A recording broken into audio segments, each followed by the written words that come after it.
Everyone, Oh, let's take a moment of silence.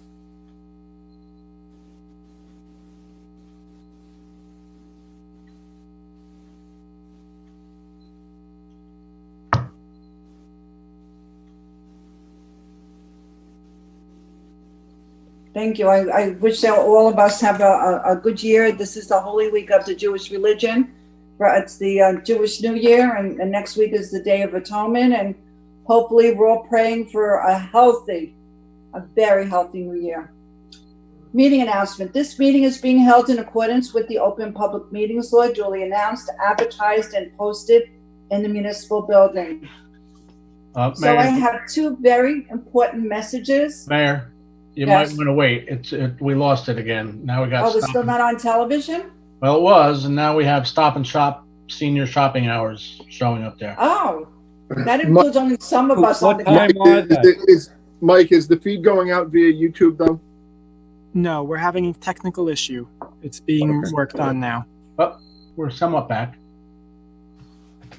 Nope, now we're gone. So are we on Zoom or not on Zoom either? We're on Zoom. We're on Zoom, yes. We're on Zoom. This But is we're not on television? Correct. We are now. I'll talk quick. We're back on television, and I just wanted to tell you didn't miss anything other than our roll call and a moment of silence. And my messages tonight, we have, I just a message that YouTube is working. Is the television working, Bobby? Yes. And Zoom's working? Yes. Okay.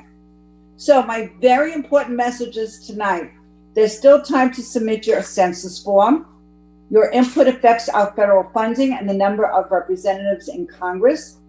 Go to the website. It's www.2020census.gov.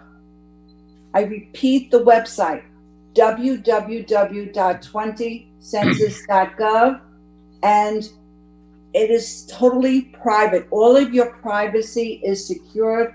There are no personal identifiers, and it really helps us, it helps the county, and it helps the state. So please, if you have not submitted your census form, it takes just a few minutes. Your privacy is secure, and it would really be helpful, and you have until the end of the month. I don't think they extended it yet. Voting in New Jersey. I'm still getting daily calls and daily emails to describe exactly the procedure for voting. So I thought I would try to summarize and simplify what's going on in New Jersey for this election. All registered voters shall receive a vote by mail ballot with a prepaid envelope enclosed. It should be coming out in the next 2 weeks. Who knows with the mail, right? It could be this week, it could be next week. It's supposedly going out the week of October 3rd. Follow the instructions inside the envelope. Very clear. The instructions are in different languages, so it should not be difficult to follow along. You can do one of 5 things. There are 5 ways to vote. 1, return your ballot by U.S. mail in the prepaid envelope. If you decide to do that, you can track your ballot by going to the county clerk, Bergen County Clerk's website. 2, if you decide you don't want to take your envelope and put it in the U.S. mail, in the prepaid envelope, you can take that same envelope and you can drop it into the drop box. The drop-off ballot goes into an official drop box in Bergen County. There have been official locations throughout the county. We in Oakland are lucky to be chosen as a location. The drop box will be located in front of our municipal building in a lighted area with cameras focused on the drop box. The drop box will be emptied regularly by 3 people, a sheriff's officer and 2 witnesses, a Republican and a Democrat. So that's the second way. So now you know you can either fill out the ballot mail it in the prepaid envelope, or you could take that same envelope, drop it in the drop box in front of Borough Hall. Number 3, if you decide you don't want to put in the mail, you don't trust the drop box, you can do this. You can bring your ballot to the polling location in Oakland and personally drop it off there. Each town has to have a set aside polling place. In Oakland, all of the districts will have one polling place together. It's either going to be in the senior center or at Valley Middle School. It's going to be Valley Middle School, Mayor. Oh, thank you. See, now we know Valley Middle School is going to be the polling place. So regardless of whatever district you're in, you go to Valley Middle School. You can only go there if you want to drop off your mail-in ballot in your envelope, or you can fill out a paper ballot, at the polling location on election day. If you vote by the paper ballot on election day, that vote will only be counted provisionally until it can be until it is confirmed that you did not already vote by mail, or that you are a registered legal voter who can vote.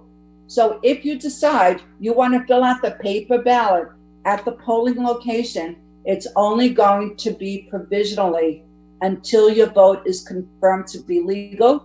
Either you're a registered voter and you have the legal right to vote, and it's confirmed you did not already vote by mail. Now, if you are disabled or blind and have proof of said disability, you will be allowed to vote in a voting machine. So to vote, you have to be a registered voter. The deadline to register to vote is Tuesday, October 13th, and I've been informed by Lisa Duncan, our borough clerk, that she will be there that evening, just in case you missed going there during the day or before the 13th. But you must register to vote by October 13th to vote on November 3rd. Now, if you want to go online to register to vote, you could go to elections.nj.gov, and you can do that. Remember, if you vote by mail, you can track your ballot by going to the Bergen County Clerk's website. I think I explained it, but I am sure I'm going to still get calls daily and emails to explain how people can vote. And I don't know what else to do. I had a call from one resident who told me that she was told, her friend in Wayne said, oh, they're allowed to vote regularly in a machine at a poll. I said, no, this is statewide. It's not town by town. It's not county by county. This directive has come to us from Trenton, and every town must follow the rules. It's a unique situation. It's a unique year. And hopefully by the year 2021, we can all look back and laugh at what happened during 2020, and we'll still be safe and still be well. We have a sewer meeting scheduled for next week on September 30th, and that is to describe what's going on. Letters were sent to all the residents affected by the 3 wastewater treatment plants. In order to accommodate the people who cannot be connected by Zoom, it was asked that we also provide a venue where people could be there. So we figured out that if you cannot be connected by Zoom and you did receive a letter and you have to contact Michael, our assistant administrator, you can register with Michael to attend the meeting at the senior center, but the maximum number of people, 25. So if you do not want to watch the meeting on Zoom or cannot watch the meeting on Zoom, you must register with Michael that you would like to appear and attend the meeting at the senior center so that he can keep account. I also want to remind everyone that in the letter we had asked you to please send in your questions ahead of time so that we have them and can give you the answers, and we don't have to say to you at the meeting, well, we'll have to find out the answer. So I look forward to seeing everyone either via Zoom or in person next week at the sewer meeting. We're calling it the sewer meeting. And I'm going to end with my report tonight for a very, very long awaited announcement. The Stream House demolition is starting. I promised you before the end of this year, and even with the COVID and the pandemic and all the other problems we've had, storms, etc., it's starting to go down. But the first thing that has to be done is the asbestos removal. And that is tentatively scheduled, because weather permitting, to start at either the end of next week or the following week. And once the asbestos is gone, all of a sudden you're going to see a lot more work happen quickly, and the Stream House will no longer be there. And with that, I will entertain a motion to open to the public. Now, before we do that, I want to remind everybody, it's open for public comment. It's not a debate. It's open for public comment, and all of the council people will write down any of the questions you have, and you can email them after the council meeting. You can call them. All our contact information is on the borough website. So we're open to the public comment. Motion? So moved. Second. All in favor? Aye. We're open. Okay, good evening. If you're a member of the public, please click the raise your hand icon and you will be unmuted and acknowledged. Mayor, first up, Kevin Bagar. Hi. Can we see him? Hi. Where is he on? Is he on? Yes. Hi, Kevin. Mayor, We need your name again, we need your name and address. yes, Kevin Bagar, 101 West Oakland Ave, Oakland, New Jersey. Welcome. Thank you, Mayor. Thank you, council members. I just wanted to follow up with an issue I brought up at the last council meeting regarding the issues that we had been having with Optimum at the Copper Mall. I want to say, with a cautious optimism, that we haven't had any outages. Our tech guy says we're still experiencing packet loss here and there, but it hasn't been anything that has been so severe in prior weeks. So I just wanted to just take a moment and thank the council for their time last meeting. Particularly, I'd like to thank our administrator, Richard Kuntz, and Councilman Bob Knapp. Your correspondence with me and we're able to exchange details and things like that. I don't know if anything that anybody here did had any effect. Again, it's a cautious optimism, and I'm not superstitious or anything, but like I have to knock on wood whenever I say that the internet's working at the studio. But I just wanted to thank you all for your time last week, and it seems that the issue has been resolved. So again, thank you very much. Good luck. You're welcome. Who's next? Mayor, next up, Rachel Gregory. Hi, Rachel. Hi, everyone. I wanted to know if the Wait, sewer we need your meeting- name, address. Rachel Gregory, 2 Kiowa Terrace. Hi, I wanted to know if the sewer meeting next week can be posted on YouTube afterwards so other people can view it who are not able to attend at that time. I submitted the question a couple of times this past week, along with the one for having at the senior center an outpost. So I'm glad to see that that's happening, and I wanted to know about the YouTube part of the email that I sent. We'll get back to you. Thank you. Next.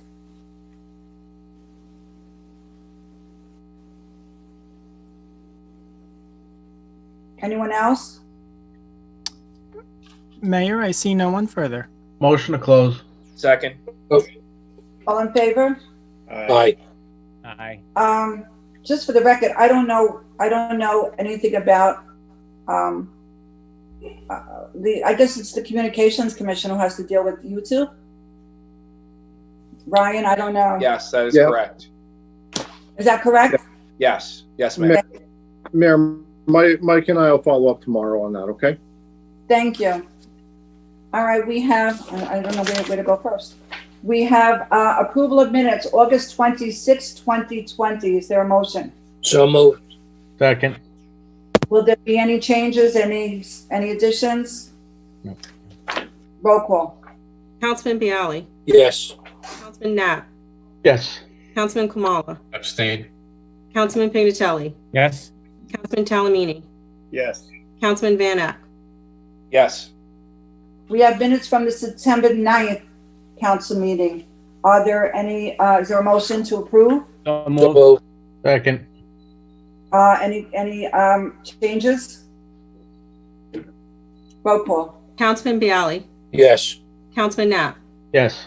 Councilman Kamala. Yes. Councilman Pignatelli. Yes. Councilman Talamini. Yes. Councilman Van Ack. Yes. We have minutes from the executive meeting of September 9th.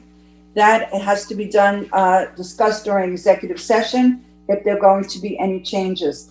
Is there a motion to approve? So moved. Second. Will there be any changes? If not, roll call. Councilman Bialy. Yes. Councilman Knapp. Yes. Councilman Kamala. Abstain. Councilman Pignatelli. Yes. Councilman Talamini. Yes. Councilman Van Ack. Yes. Now we have someone who wants to join the Public Events Committee. And luckily, we just met him. Kevin would like to join Public Events Committee. Everybody has his citizen leadership form. Is there a motion? So moved. Second. All in favor? Aye. Any opposed? Thank you, Kevin. So now we have resolutions. We'll do as a consent agenda unless you would like any pulled out. Resolution 2084 is to authorize the liquor license transfer at 588 Round Hill Valley Road to the corporation known as Tree House Hospitality, LLC. This has been pending a while, as everyone knows. 2207 is the Children's Therapy Center posted a site improvement performance bond and a letter in the credit amount of $115,000 and a cash performance bond in the amount of $91,800. Resolution 2234, authorize refund of recreation fees. Hartman family, $78 for rec baseball. O'Neill family, $68 for t-ball. Walters family, $260 for rec tackle football. Other family, $68 for t-ball. Cornette Tefeo family for $73 for flag football. 2235 endorsed the CDBG application, the ARC at 3 Post Road. This is a Bergen County Community Development Grant of $17,500 has been proposed by the ARC of Bergen, Passaic Counties Inc. for the replacement of the HVAC unit at their building at 3 Post Road. 2236, authorized refund of taxes due to duplicate payment. And to go to Eric and Ann Cedar, 33 Winding Ridge. That's block 1201, lot 23, in the amount of $3,953.26. 2237 is authorized refund of taxes due to duplicate payment to Bart and Heather Torino, 21 Andrew Avenue, block 5305, lot 17, in the amount of $2,736.34. Resolution 2238, authorized refund of taxes due to duplicate payment to Rocco Baratti, 5 Sioux Avenue, block 4504, lot 31, $2,628.90. Authorized refund of taxes due to duplicate payment, that's 2239, to Jennifer Giampietro, 5 Aspen Way, block 1901, lot 30, the amount of $2,593.53. Resolution 2240 is the non-union salaries, which have been effective January 1st, 2020. Resolution 2242, award contract network upgrade to Altitude Unlimited, Inc., 1050 Wall Street West, Suite 203 in Lyndhurst, New Jersey. State contract 88130 for services as specified, dated September 4th, 2020, in the amount of $37,001.15. CFO has certified funds available. 2243, 243, special charges on 48 Riverside Drive. As you're aware, when property maintenance fails by the homeowner or the owner of the property, and we have to finally, and we issue summonses, and if the property is then still in violation, we go in, have our DPW do something with the property, and then put a lien on the property at 48 Riverside Drive, where there's going to be a lien of $4,475.88 pursuant to a report that was dated September 4th about the maintenance of said property. 2244, authorized surplus property auction. And each of the items is listed in the resolution, and this is pursuant to the provisions, I can't speak tonight, sorry, provisions of NJSA 48:11-36, 2003 Ford 250, 2000 Western Uni Mount Plow, 2001 Landscape Trailer, 2012 Chevy Tahoe, 2019 2 Chevy Tahoe rear seats, 2020 2 Chevy Tahoe rear seats, lawnmower, truckster, wheel balancer, tire mounting machine, generator model, AccuTurn brake flat, etc.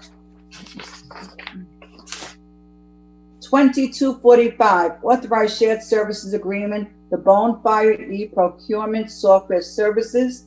It's county-owned Bonfire e-procurement software services, and this will be a shared service agreement between Bergen County and Oakland. Do you wish any pulled out? Yes, Mayor. Which one? Could we pull 2242? 242, award contract network, I'm sorry, I'm tongue-tied tonight. 242. Any others? We also do 2084 also. 242, pull out 242. And the first one is transfer the liquor license? Yeah.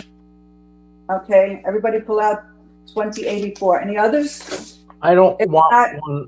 I don't want it pulled out, but I just have a question on the, and I don't know. Oh, here it is, 240. Why are we doing this resolution now if this has been in place since January? Oh, no, this was subject to final ratification of the white collar agreement. Ah, gotcha. So it's retroactive for January as the white collar contract was, but it follows on the heels of the ratification of the union contract. Makes sense. Thank you. Okay, so with that, other than resolution 2084 and resolution 2242, is there a motion to approve? Motion. Second? Roll call. Councilman Bialy. Yes. Councilman Knapp. Yes. Councilman Kamala. Yes. Councilman Pignatelli. Yes. Councilman Talamini. Yes. Councilman Van Ack. Yes. All right, let's go back. We'll do it in chronological order. Resolution 2084 pulled out by Councilman Talamini, authorizing the liquor license transfer. I just have a question, and maybe if we have any kind of explanation why this had why is it being transferred and why is it taking so long?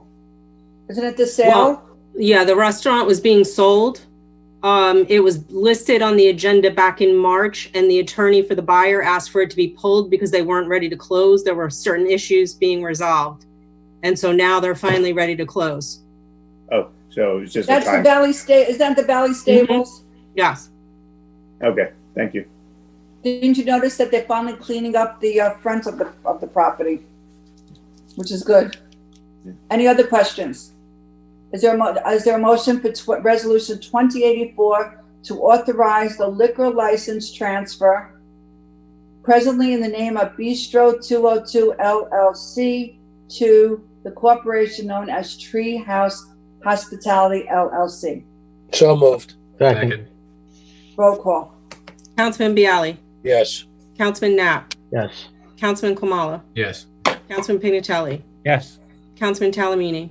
Yes. Councilman Van Ack. Yes. Okay, resolution 2242 was Councilman Pignatelli asked to pull this out to award contract network upgrade, and all the information is attached. Councilman Pignatelli? Yes, I mean, I did read it. Some of it's technical, so maybe Richard could explain in simple 1, 2, 3 terms what we're doing for this. Sure, I will endeavor to do that because there's a lot of technical specs in that proposal. So essentially, the project has kind of a twofold purpose. First, it's meant to add system redundancy. We have a virtualized system, so this will basically have the number of user profiles handled by each server. So should something happen to one, not everybody is going to be down. So it adds some redundancy, which is nice. And it'll also increase system performance. The system, as it's gotten older and we've added some users and added resources, it's slowed down. This will actually decrease the load on each individual server, and it's going to provide quicker access to our data. So things will be quicker to load.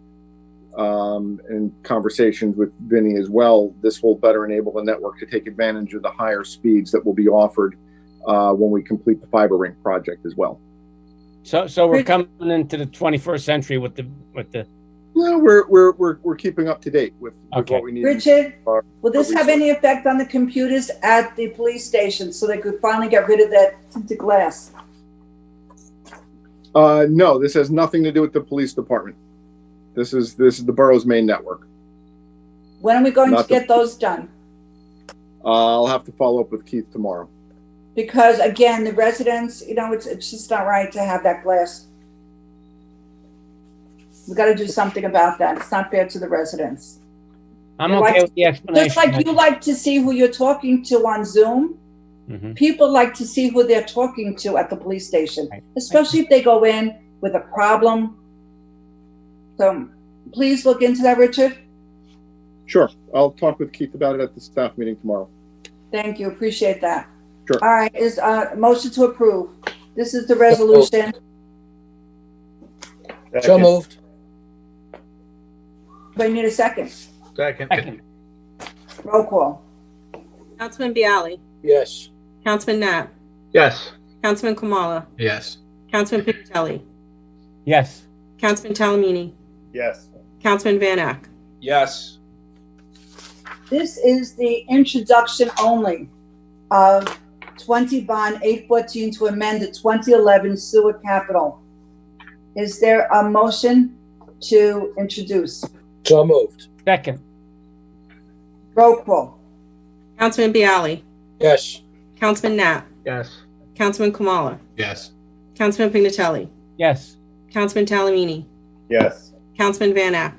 Yes. When is the final hearing? October 14th.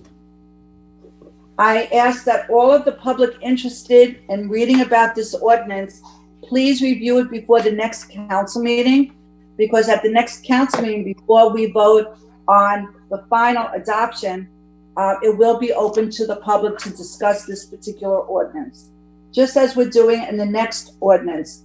But before we do that, we have resolution 2241, introduction of capital ordinance. Your motion? So moved. Second. So moved. I've got the second. Second. Yes. Roll call. Councilman Bialy. Yes. Councilman Knapp. Yes. Councilman Kamala. Yes. Councilman Pignatelli. Yes. Councilman Talamini. Yes. Councilman Van Ack. Yes. Now, this is the final adoption, which will happen on the sewer ordinance on October 14th. This ordinance is ordinance 20 Code 812, regulation of alarm systems, an ordinance amending and supplementing the revised general ordinances of the Borough of Oakland to standardize and regulate alarm systems within the borough. Is there a motion to open to the public? So moved. Second. All in favor? Aye. Aye. Michael, does anyone wish to speak on this ordinance? As a reminder, if you wish to speak on this ordinance only, please click the raise your hand icon.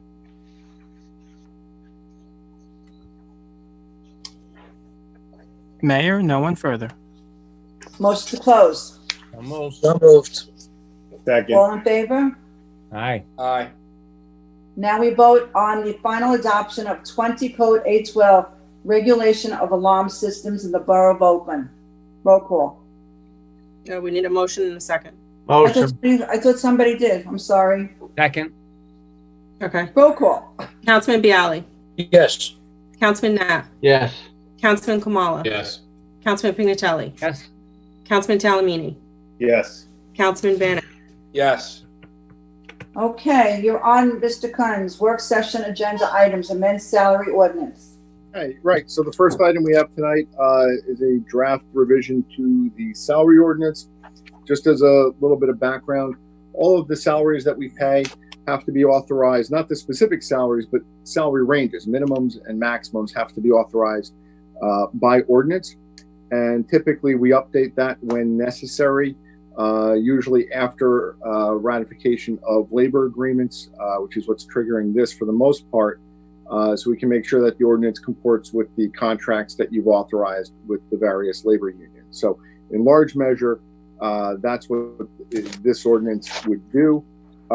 There are some adjustments when we reviewed salary titles to, add them where needed, based on organizational changes, to remove a couple of job titles here and there that were no longer utilized, or where you had agencies that were no longer in existence. So it was also a general bit of cleanup to the ordinance. In a few spots, we referenced the new statutory minimum instead of having a specific minimum wage, since the minimum wage is increasing annually under a statute passed a year or two ago by the state.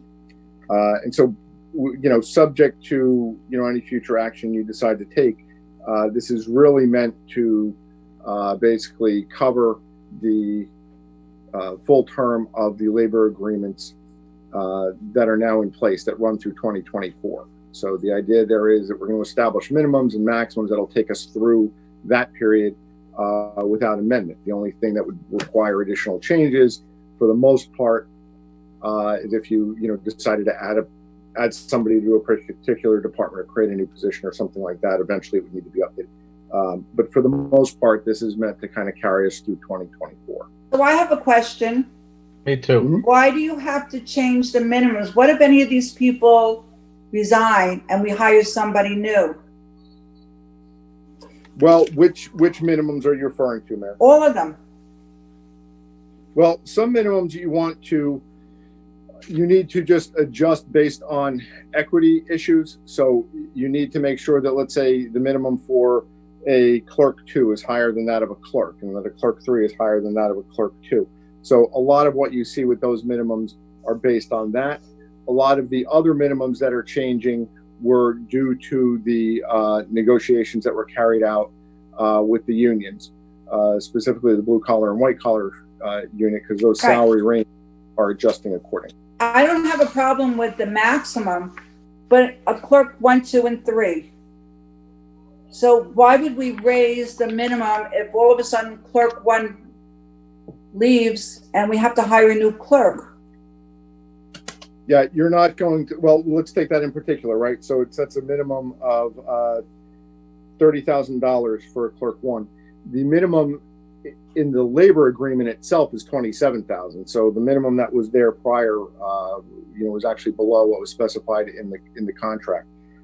And we're not hiring a full-time administrative person with the way we're organized for, less than $30,000 nowadays. When you work that out on an hourly basis on a 35-hour work week, you're just not competitive doing that. So that was, increased incrementally, and then the other ones kind of followed from that as well. Anybody else want to say something about this? I just have a question, and Rich, I'm going to unfortunately call you on the carpet here, but I don't mean to.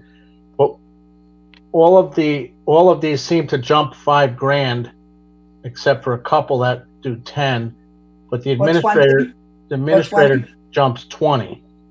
And the CFO, Bobby, jumps 20 as well. No, CFO jumps from 135 to 140. I'm looking at the high end. I'm sorry. Oh, sorry, I was looking at minimum. So I'm just, again, Rich, I don't mean to put you on the spot, but it's fine.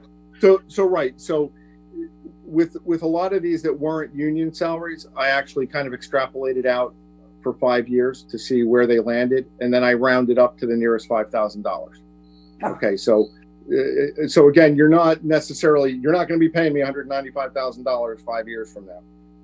But it was just, meant so that you're not having a mishmash of numbers there. I was just kind of rounding up and rounding off with a lot of these.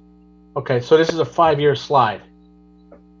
That's the intent, right? So, take the DPW salaries, for instance. Okay, all of the minimums there are the minimums specified in the contract for 2020. The maximums are those specified in the contract on the salary guide for 2024, right? So I'm just creating the very low, the very high, so that you guys aren't going to have to come back and amend this again during this. Well, you know what? I think, and this is going to be, everybody's going to review this for the next council meeting, but I think it's important that we know what everybody's making now. So, for example, you have $30,000 for the payroll clerk and the maximum of $65,000. But what is our payroll clerk getting now? I'd like to know that. We can give you a list of salaries, sure.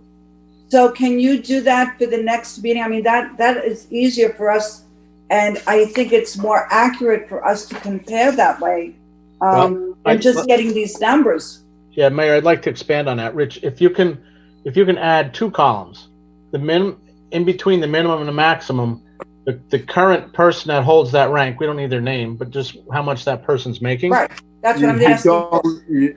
And maybe Brian can add to this. I've never in my career seen a salary ordinance that actually lists the current salary for the person in the title. You would need to go back and change that ordinance every year to be able to do that. The ordinance doesn't actually set your actual salaries, right? You do that by the union negotiations. You do that by the salary resolution that you just did. Yep. But I can certainly give you a list of everybody's current salaries. Okay. The projections for a lot of the union people were shared during the negotiating process as well. All right. So can I finish? Because you both cut me off. So what sorry. I was asking for was... Well, we love you, Bobby. Not for the ordinance. Just give us a spreadsheet for us to see the person that's in that rank or in that position now, what they're making. And I'd like to know how long they've been in that position, and then the max. And that does not need to be part of the ordinance. It's just informational for us. Yeah, well, sure. As Richard said before, that's no problem. Even though the maximum is stated, we pass an individual resolution, and you don't have to give them the maximum. That's correct. Nobody said they did. No, I'm just saying, whatever is there for that doesn't mean we have to give them that. Right. Don't you want to know what they're making now? I think Bobby's absolutely correct, and that's what I asked for. And we don't want the names. We just want to know whoever is the payroll clerk. What is the payroll clerk making now, and how many years was the payroll clerk in that position? And I think that's our right to know. We have a fiscal responsibility to do that. Of course, sure. Yeah, I think it would help us understand the scale too. That's all I'm looking for. I'm not trying to knock anybody down. No, I think that's important. So thank you, Rich, for doing that for us for the next meeting. Well, it'll probably be from the CFO. I can put it together. Not hard. Okay, the next one is return to in-person council meetings. This has been discussed, and as you heard earlier, we are going to have a meeting for the residents that are affected by the sewers. We did get some emails and calls from residents who claim that some of the people do not have access to Zoom, nor do they have any way to connect to Zoom. So this is open for discussion. Are we all muted? No. No. So I'll give you my Everybody's 2 cents. okay. I'll give you my opinion first. Okay. I'm going to vote that we don't do this yet. These meetings, our Zoom meetings, have gotten much more professional lately, and I think we're doing just fine. As the colder months happen, if you watch what's happening on the news, the COVID cases seem to be increasing a little bit. I don't see it being a huge advantage that we all have to be in the same room, whether we're spread out or not. So my 2 cents is we just leave it the way it is for now. It hasn't hurt anything, but that's just my opinion. I would like to hear from, could we hear from Councilman Benek? He has a baby, and I always worry about that. Could we hear from your opinion? Okay, Mayor, I'm looking at this, and I'd like the senior center outline better between the two, because I think it's much more spaced out. My only concern about that one is then we can't have the broadcast, and it would be on YouTube and on Zoom, but from what I read on the notes, it would not be on channel 77, my favorite channel with the greatest resolution and picture quality, and being sarcastic. As you know, if you follow these meetings, I bring that up every time. I'll bring it up again under old business. So that is my worry. I think that is the ideal setup, but then it's not good if we wouldn't be able to broadcast live. I think it's so important for everybody, out there watching on those 2 channels now more than ever during the pandemic, that we are communicating and relying on that as a way for individuals to be watching in real time. As we just heard with the sewer, some residents don't have the ability to go on Zoom or YouTube or understand how to do that. And that's my view. I prefer the senior center over the council chambers. I like the setup. I like the ability that the public would be able to come in, because I don't know, it would be very challenging, I think, to be in person. To me, it would almost defeat the purpose of meeting in person if nobody from the public would come in. It's definitely better to conduct business in person, but for the true essence of what we want me to go back and do is that we'd have the public be able to go in there, which is what the senior center provide. Then the knock is we wouldn't be able to broadcast it on 7. So this is a very difficult decision, and I've said my thoughts. I prefer the senior center, but then it's not right if we're not broadcasting at the same time. As far as the council chambers, if I had my druthers, I would rather be in council chambers. Bob, I understand what you're saying about becoming more professional. However, if you notice, there are still people talking over every other people, and sometimes there's 3 people speaking at once, and you really can't hear what the thought is. Well, I think that happens when we're all in person as well. And I don't know that we've missed anything by doing it via Zoom. And actually, I think we've never had as much input from the public as we do now, because most people don't want to get out of their house and come down. That's so true. If you look at all the people on this Zoom meeting, the last Zoom meeting, we're loaded compared to what we usually sit there with an empty audience. Yeah, you're right. That's a good point. That's a very good point. I am not comfortable in the council chambers. It's in the basement. I don't know how good the air quality. Then we had all those problems with the air quality when we had to move into the senior center. It's enclosed. I felt very comfortable when we had that emergency meeting at the senior center. And even though it's cold, we could always open up a window a little bit and get the air going. I mean, if we have to meet in person, I would be most comfortable in the senior center rather than in council chambers. There are still some towns that have not opened up their buildings at all to the public, and that includes their municipal buildings. We've been very good about that, and we've used all the CDC guidelines. We've been very proactive on safety. You'll hear about the idea for masks later. I think Rich is going to bring that up. But it is spiking. The numbers are spiking, and why take a chance, and especially with the little one, as I see, why take a chance? A little more caution, and let's be safe. And we don't want anybody to get sick. It would be horrible if any of us was tested positive. Then we'd all be quarantined. So one more thing I want to mention. I see I want to finish, Councilman Bialy. Sorry, what I was saying before. My daughter, who's here, say hi. Hi. We're thinking about signing her up for one of the programs she stopped doing in March, and they installed a new HVAC system or an addition or an element to their HVAC system. Oh. I'm not going to speak intelligently on this right now, but I'd like to bring this up. Maybe this is something we can look into, because we're probably going to have to do this anyway, where it direct filters out the air, runs it through some type of a UV filter or sensor that kills viruses and bacteria very effectively. And that is why I don't believe they were required to do that, but they did it anyway, because they know, especially here in Bergen County, how severely we were impacted by the virus. So they ended up putting that thing, which made our family feel very safe. So we're going to go check it out before we sign her up. But I think that's something we should look into as a borough, or maybe other towns are doing this. If we're going to have to open up our buildings eventually, maybe this is something we're going to need to do, especially since our council chambers is where the court is. And I wanted to finish. I think that's so important.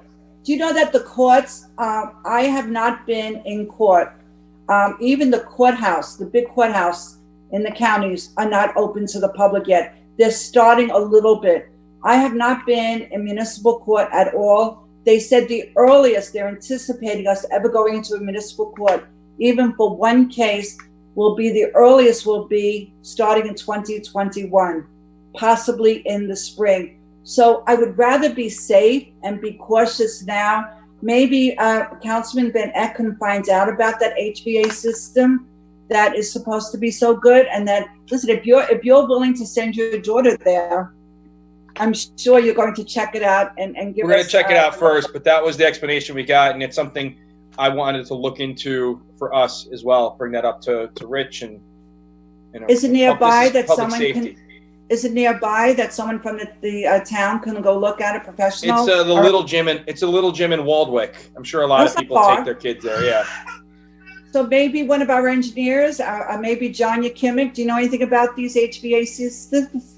John Yakimic is still there? Yeah, I'm still here. No, that's not in my wheelhouse. It's my expertise.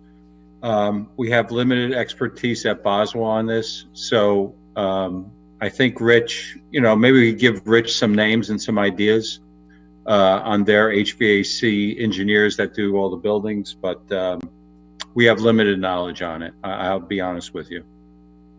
Mayor, anybody else want to add their? Yes, Mayor. I can't see who's speaking. John Bialy.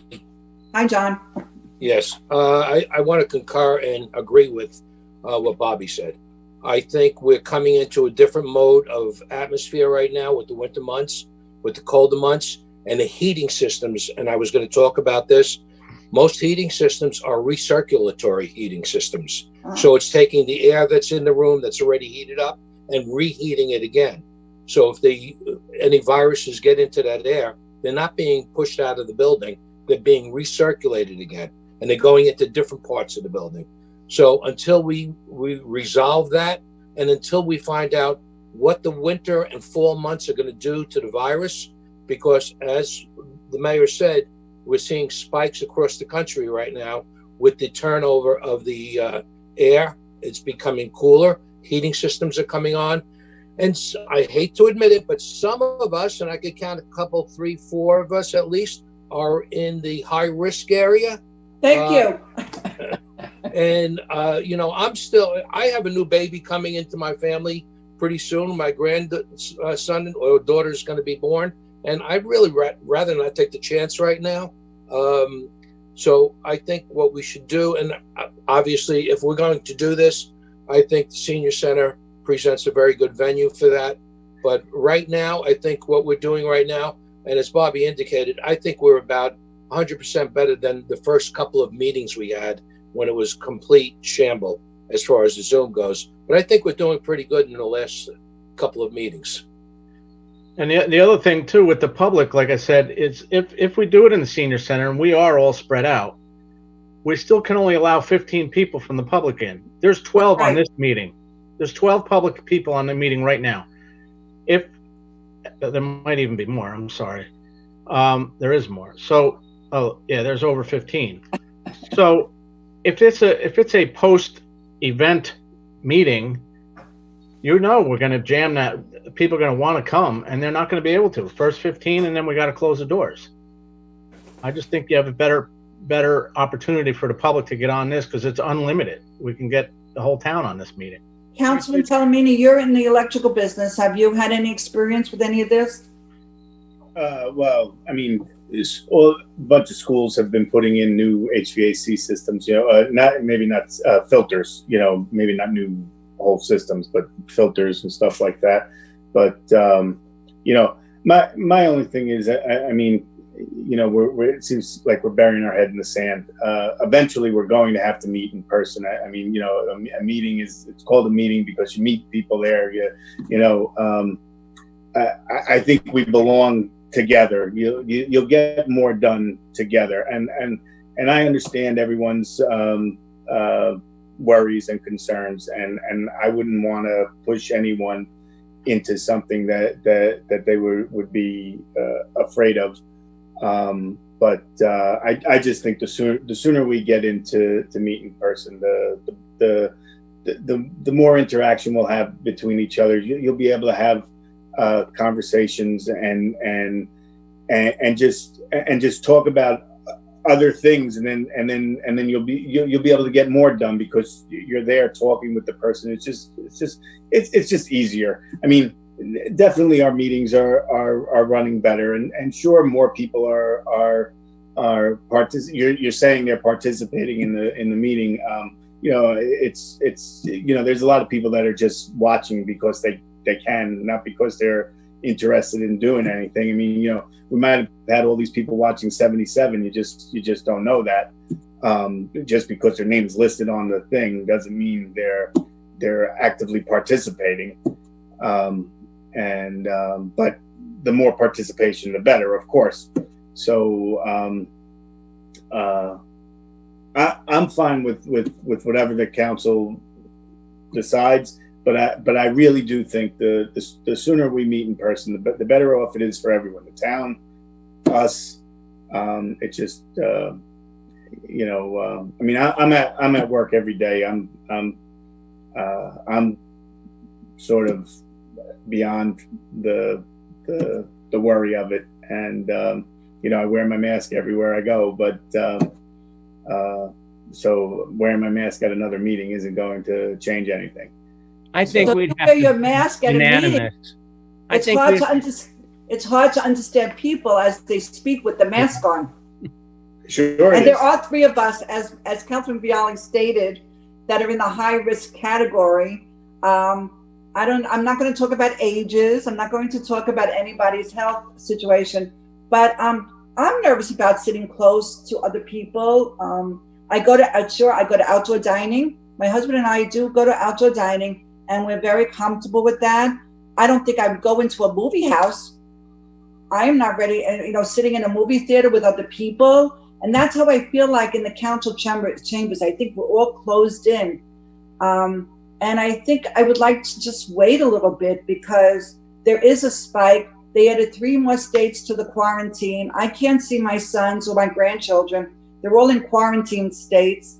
All it would take is for one of us to come and be tested positive, and then that's it. We're all going to be quarantined.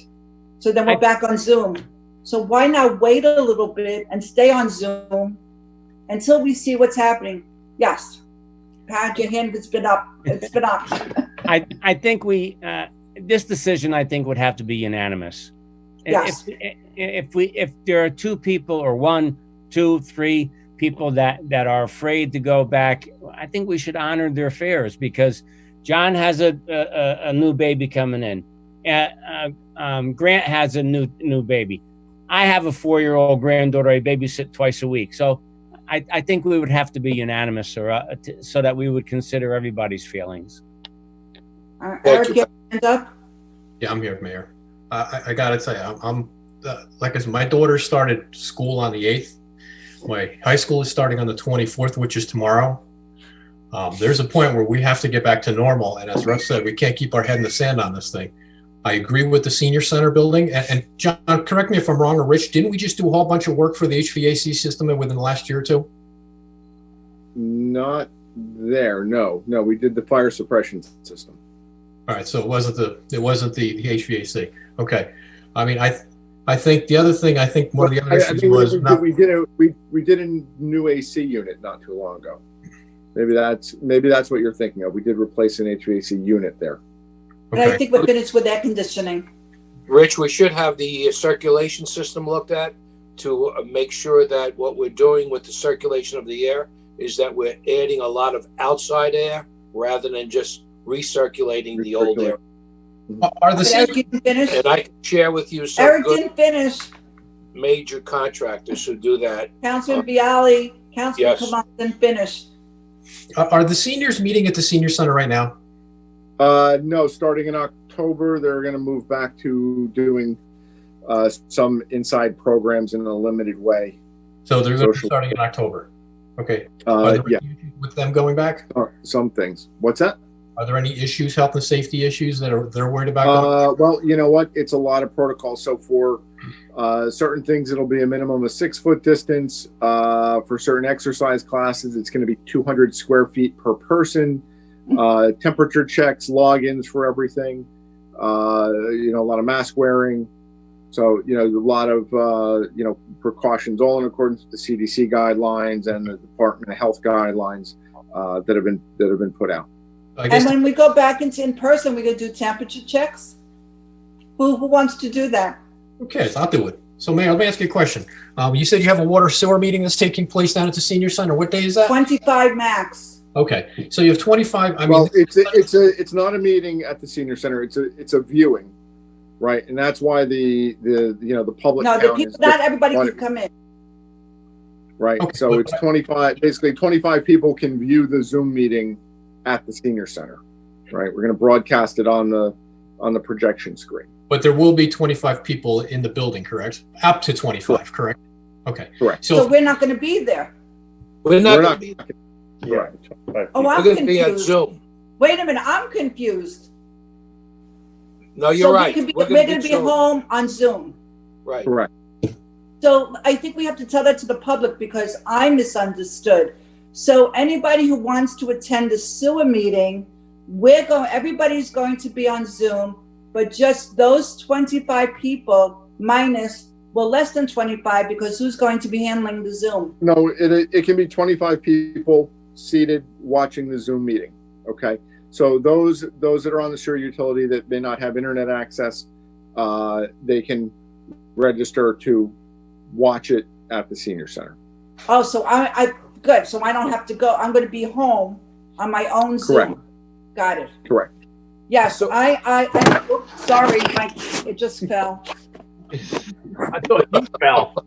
So Computer fell. would it make everybody feel a little more comfortable if we looked into what I mentioned, which is that virus mitigating UV filtration addition to the HVAC system, especially with the circulating air? Is this something we should pursue? Only in the senior center. I'm still not comfortable in those council chambers. I feel so closed in there. It's below the police station where they bring defendants into the jail when they get arrested. These are Alcatraz is done there. Anybody walks in. It's all the same air throughout that building. And if we're going to meet in person, I would feel most comfortable if we start. It has to be the senior center where I can feel like a window, and I'll sit by an open window. Yes, Pat. You're mute. You're on mute. I'm sorry, Richard. Had you thought of any mitigation things for the council chamber? Yeah, I thought you said you were looking at a UV system or something. Well, that's for cleaning, pre-cleaning, post-cleaning. We have a UV disinfection system. Okay. You can't be in there. You can't be in the room when it's being used. Okay. But all right. But it's a very efficient. It's a very efficient system to disinfect the surfaces in the room. Okay. Thank you. Mayor? So I think Councilman Pignatelli is absolutely correct. Unless it's unanimous. Majority, right. No, unanimous. Because, I mean, that would be terrible if 4 councilmen say we should go beat in the council chambers and 2 are so uncomfortable, including me, it almost makes us look like we're high risk, and it segregates us, which is wrong. I guess my concern here is, Mayor, you're dealing with such heavy issues like the water and sewer that are affecting a lot of people, and the people don't have the ability for the technology, and you're meeting away from them. And that just rubs me the wrong way, where these people are going to have questions for you, the engineer, and everything else, and these are ratepayers. That's very problematic to me. Even if it was a special meeting, I think you guys should still be down there. And well, go ahead. You could go down there. You could go down there and sit. I am not comfortable in a group with people that I don't know where they've been. I'm not comfortable. I'm older than you, Eric, and I'm high risk. My husband had a heart attack. He's high risk. I'm sorry. Mayor, I think health is important and family is important. Mayor, Yes. didn't you say that people could submit questions ahead of time? Yes. And then you would answer it at the Zoom. Yes. So people can. That's what we did. Yeah. So people can submit questions. If they have questions, even though they're not going to be able to do it down at the senior center, they should submit their questions ahead of time. Absolutely. What I'd like to see Mr. Coons come back with a report on the HVAC in the senior center, report back to us next meeting so that we can make a decision. Again, I still feel that the council has to do this unanimously. And that's fine. If 4 out of 6 don't want to do it, you can't have half the council willing to take a chance health-wise and the others say, I can't do it because of health-wise. It has to be unified. Well, I think what Councilman Kamala is saying is it's not just us. It's also the seniors. You know, they have exercise, they have painting, they have so many other things that it would be good for us, for Richard to do that, to assess it, not only for council, but for the other people who will be using the facility. Well, I think you're absolutely correct, which is why I would love, Councilman Van Eck, are you still here? Yep. I'm right here, Mayor. If you can speak with Mr. Kunz about the HVAC system. I will. That's going to be where your daughter is going. One of my closest friends is an HVAC mechanic. I'm going to call him tomorrow, see what he's doing. He may be working on these things already. I'll work with everybody. I just want to, we made good progress on this. Yes. We absolutely have to move towards going back in person. I'm fully in favor of moving back to the senior center by next meeting. So I believe Eric and Russ would be too, but it seems like not everybody is. And we have to respect everybody. You're younger than us. Exactly. So let's, out of respect for everybody, thank you, Eric, for bringing this up last meeting, this meeting too, because Councilman Kamala has really put his foot on the gas to move this forward, and we've made great progress. But Councilman Van Eck, this has been brought up way before. I mean, Councilman Salamini's brought this up quite a lot, and we've hesitated because of health reasons. You're right. In the next few weeks with schools, more schools going back into in person, we'll see what's going on. We'll see about spiking. And we have to make a wise decision, not a quick decision, but a wise decision. And if some of us are not comfortable because we're high risk, then we can't do it. But we'll try. And Councilman Van Eck, you'll work with your friend and maybe work with Mr. Kunz. I really appreciate that. Rich, I can get in touch with you tomorrow. I'll share with you the major contractor in Bergen County that takes care of all the big buildings throughout the county. And why don't you also, Councilman Bialy, why don't you also talk to Councilman Van Eck and see what his knowledge. You got it. And also check out where his daughter's going to school. Well, I think that you've also got resources at both the K-8 school that just went through all their heating and air conditioning systems, and you've also got the high school. So we have people in our backyard that just dealt with this. So and we also have teachers protesting. That's fine. Like I said, like teachers. And we have our own staff as well. Where we go from there. And we have our own staff as well. And just keep in mind, we are going to have to limit the amount of public that we allowed in. And that's fine. It could be as low as 15. One at a time. If it's over capacity, you can bring them in one at a time. No, you can't. You can't have them in at all. Let them sit outside. Yeah, that makes no in the sense. Snow. Stay outside in the snow until you come in. We got to get back to business. We are. We're doing it right now. We're doing it right now. I'm done. Thank you. We haven't missed a beat all year. Okay. With that, we'll go on to request for approval for Verizon wireless small cell projects. Mr. Kunz. I'm going to turn this over to Brian. Brian, you're on. I had to unmute, Mayor. Basically, I wanted to throw this matter on the agenda for the following reason. We're trying to develop a 5G ordinance and a process. However, there was a request made regarding a project that's ongoing on 202 by Verizon. Verizon received permission from the county to do the project. It's actually ongoing right now. It's in Mahwah. They have some form of agreement with the county, but the statute basically indicates that they should also have the consent of the governing body.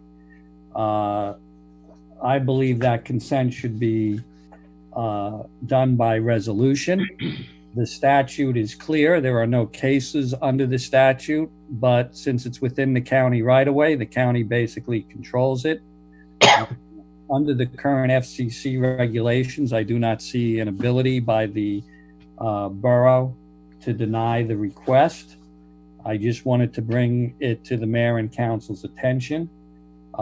We required a letter to be submitted. That letter was submitted, or an email was submitted on September 17th to the borough. I would suggest that we just put a resolution on at the next meeting regarding this. However, when it comes to municipal right-of-ways where there may be new poles, we should have regulations in place. What I have provided to the borough administrator and also to Mr. Yakimic, Mahwah enacted an ordinance in, I believe, last year or earlier this year. That ordinance was based upon research that we've had done for the county of Morris and some other municipalities. It seems like a very good ordinance. It does establish standards with the intention to avoid a series of poles being installed within the municipal right-of-way. But we will need to get ahead of it. But with respect to this situation, I don't believe the municipality has much of a choice. Well, that's nice. Well, I didn't want to put a resolution on the agenda without the governing body being informed of what it is and why it would be there. That's why I listed it for discussion today. But I also believe it's important that the mayor and council be aware that 5G was rushing to get things done and to, in all these municipalities prior to the pandemic, and it's ramped up again. So, my recommendation is that we adopt an ordinance. That ordinance will provide criteria. And if we get one of these consents again, we could evaluate under the criteria we've established for our right-of-way. But since we don't have a review of Mr. Yakimic. What kind of criteria are we looking for in the ordinance? The ordinance is going to encourage any installations to use existing poles. We've done research into that issue, and apparently primary power poles cannot be utilized. Primary power poles are ones with transformers and those with the crossbar. So, it becomes more and more difficult for these 5G installations because there are a lot of these primary power poles around. But there may be other poles within the vicinity that may not be primary power poles. You also want to establish criteria regarding installation of any poles that will impact a intersection, sight line, other utility installations, both above and underground, fire hydrants and like, and also a proliferation of poles. Why should we have one pole right next to the other? So there's a lot of criteria that we will be providing. As I indicated, I did provide the Mahwah ordinance to both Rich and John. Brian, I know it's probably cost prohibitive, but it seems like we always have these power outages and no one talks about putting things underground. That's theirs, man. Are you talking about Rockland Electric? Do you know if the 5G is something that could be put underground, or is it something that primarily goes on poles? This is something that has to be above ground. Oh, These are the nodes where they will be these various systems. The demand for 5G is tremendous now. So Right, but being in that business for 20 years, I don't know why they can't be underground. There's plenty of fiber and nodes that are run underground, complete systems, complete areas. The issue you have around here is the terrain and the rocks. It's costly, very costly to do underground around here. And then a lot of times what's causing your power outage is not in our area. It's what's feeding us, which may not be underground. Brian, can I ask a question? Sure. Is this ordinance going to be a broad ordinance so that it addresses all the carriers, AT&T, Verizon, Sprint, T-Mobile, or is it's a resolution? What's that? It's an ordinance or the resolution? The work that Brian's doing with approving these? Right now, what's before the governing body is for the county installation, so that will be by resolution. That's what I thought. Not an ordinance. We are recommending an adoption of an ordinance that we will be working on to respond to Councilman Kamala's question. This is for any right-of-way installation. So whether it's power, cable, cellular, or any other type, or I guess phones still exist. I guess anything that is out there, this will set the criteria to be followed. It is not limited to 5G installations. So I'm confused. So the phone companies, I thought they had a tariff for the right-of-way in town. So what's changing on this? When you say the tariff, I'm not sure what you mean. They own the right-of-way on the poles with LTE's, Cablevision, and other providers. So what's different about this? They may or may not. The owner of the pole, the majority of the poles usually are jointly owned by PSE&G and Verizon. Since Oakland is a Rockland Electric, I believe most of them are Verizon, and Verizon has agreements with the other utilities to permit their installation. This ordinance will require, to the extent possible, that existing utility poles be utilized. But they already have the franchise for those poles that would exist within the right-of-way. But right now, we're just talking about a resolution. That is correct. But I wanted to bring it to the attention that we will be seeing more of these, and we better get an ordinance in place. Well, we should start working on it.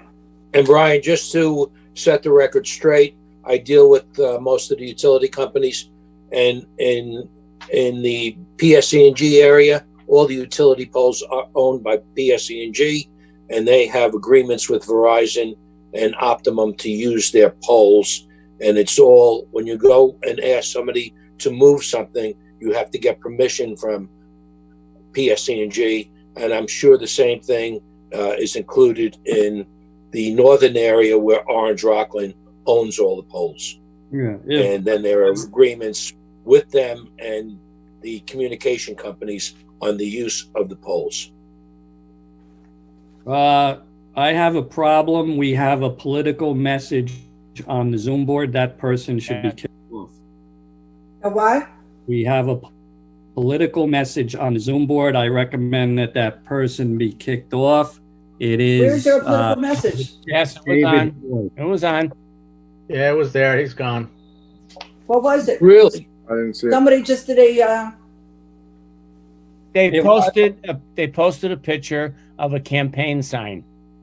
Very But inappropriate. it wasn't porno. I would also recommend that person not be allowed to register for any more meetings. That is totally inappropriate. We're on a Zoom meeting. You know, we just had a discussion to go back in person. I am livid about that people are putting up political message on Zoom. Yep. That person should be barred from any further participation in these meetings. I agree. I didn't see, and I agree with you. I have no idea what it said, but thank goodness it wasn't porno, which I had seen. I agree with Not that here. Not here. No. When I was reading to the children. That was awful. I agree with Brian. Yes. Michael you're Corelli, right. would you please make sure Thank that you. person's Thank you for eliminated? finding it. Michael Corelli, Yeah, we got that. I have make sure that person's eliminated. Is it under control now? Yep. Okay. So you'll work on the resolution. We will have a resolution, and it should be subject to the review of the engineer. Okay. Any new business? Any old business? Yes. Who? Where am I? Yeah. Okay. All right. My Oh, favorite the baby. topic. My Turn the baby around. He started fussing, so I had to pick him up. He was good most of the meeting this time, though.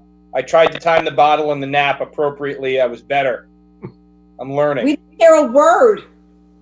Well, anyway, my favorite topic, Channel 77, the incredibly unwatchable resolution. We're asking to be brought up industry standard. We passed the resolution, followed the process with Marilyn Davis. Rich and I hit a wall with the mayor and everybody else involved. We moved it up to the BPU. At this point, I actually have good news. Senator Cardinal and Assemblyman Bob Roth have taken up, grabbed the flag and moved the charge forward on this and are advancing it to a state level. So we'll see what happens. But our humble borough of Oakland has now gotten the attention of the state legislature, and we hope that we can get something done where, at the very least, a watchable industry standard 720p resolution broadcast for all the people watching, receiving information during this pandemic would have be able to tune into something that is fits our flat screen high definition TVs that are standard across the board. So that's just my only update on that, unless Rich has anything else to add. Could you turn your baby around so we could see him? Aww. Grant, I do have an update late this afternoon. I spoke with a representative from the Office of Cable Television. Spoke in general about Cablevision and the statewide franchise process, and kind of touched on a lot of issues with the PEG access. Said we're not the first town to have kind of raised up that issue. Optimum, Altice, Cablevision, whatever you want to call it, is just starting the 36-month review period for the renewal of their statewide franchise. Person, kind of gave me some tips on how we may want to proceed with the BPU in terms of filing comments, and a complaint about this. So, I can talk to you more about that, tomorrow or something, and we'll brainstorm a little bit. Good. Yeah, so worthy cause. Other thing under old business, Mayor, is I brought it up a while ago. It's something for a restaurant in town that struggles with signage. It's W's that we were looking to do something for them. And I was driving through town the other day, and I saw a brand new sign for Bubba Coos Burritos, which I actually ordered one tonight before the meeting. And was it good? Yes. And it's a new sign for them. It's a blue DOT sign.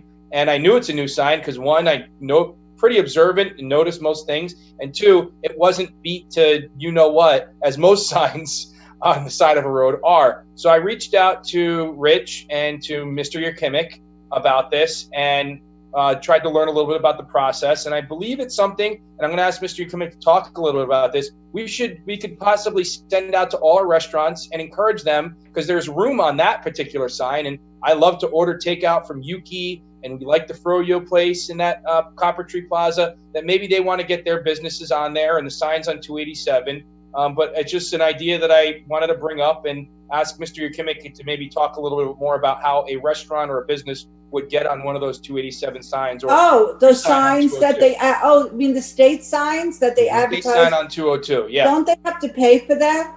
Yes. Oh, yeah. Yes. There's a process. It's on the state website, at the DOT website. That Bubba Coos Burritos sign was noticed by our walkthrough with Councilman Knapp and Bialy last week when we were walking in downtown. And I did some research, and sure enough, the Bubba Coos Burritos sign is on 287, at least going northbound.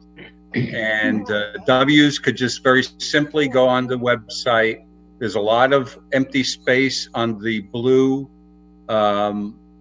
wayfinding advertisement signs on 287, so I'm sure they could get on. And then they're supposed to give a reasonable amount of signs to get the motorist to the restaurant. So that's why you saw that new Bubba Coos Burrito sign in the downtown. That's getting a driver from an exit to the actual store. So I guess the point is that the restaurant should go on site on the DOT website. I didn't do it myself, but I'm pretty sure it's there. But maybe Rich and I could, do something further on that to tell the restaurants. I agree with Councilman Van Eck. We have to help the restaurants as much as we can.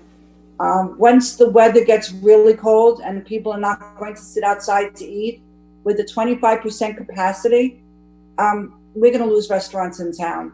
So whatever we could do to help them, let's help them. Thank you for bringing that up. Any other old business? If not, we'll Mayor. start with who's talking. Mayor, it's me. It's Rich. Oh. Just real quick, because you mentioned restaurants, it kind of triggered my memory. The deadline for outdoor dining, the expiration of the temporary dining permits, is coming up on October 15th. I think that there's probably a desire to try and help them extend their outdoor season as long as possible. And we've sent out some information on the use of heaters and what was appropriate, what was allowable, what wasn't allowable in the process. If you want to extend the temporary outdoor dining permit period, we need to amend the resolution again, so I can put that on for the next meeting and we can extend it to some point later in the year. Does anybody oppose that, extending their outdoor dining? Not at all. So even New York City is doing that, and they're considering making it permanent? Yeah. Well, I was just going to ask that. Do we have to have an end date, or can we? Yeah, why do we need an end date? Or for now, can we just put December 31st or Well, yeah, I think you can put whatever date you find appropriate right now. Do we need an end date? As long as they're following whatever rules that are out there for heaters, because heaters are a problem with fire safety and so on. If they're following the rules, I don't know why we care if they do it through the whole year. I don't know. I don't see. We don't know what the governor's going to do. I have no clue.